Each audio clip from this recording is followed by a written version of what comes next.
So, yun. Ako nga pala si Chris. Nagbabalik naman sa pag-vlog. Part 4 na natin to ng pagpupunta sa school. Yan, tingnan nyo mamaya.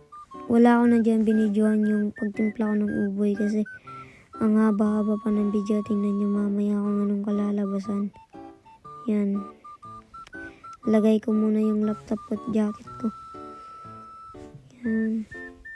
Pumunta muna ako dyan sa sala kasi may linagay ako na yung charger ko, linagay ko muna dun.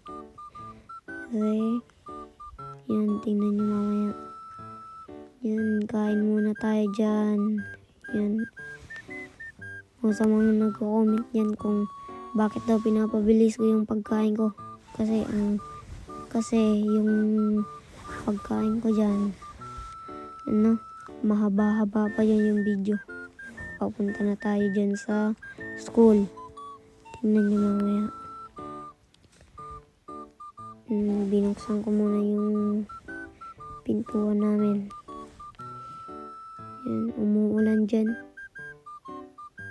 Yan.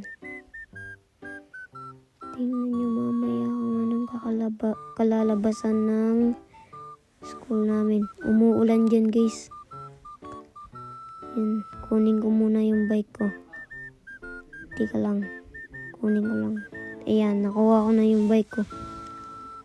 Yan, ang gulo-gulo pa dyan ng camera kasi hindi ko makontrol kasi ang bigat-bigat ng dinadala ko, laptop at bag.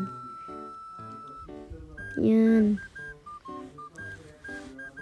Yan yung mamaya. Punta na tayo ng school at andito na nga ako sa school. Yan. At yan, nandito na nga ako sa school. At hanggang dito na lang aking video, guys. Huwag niyong kalimutan mag-like and share and follow. Bye-bye!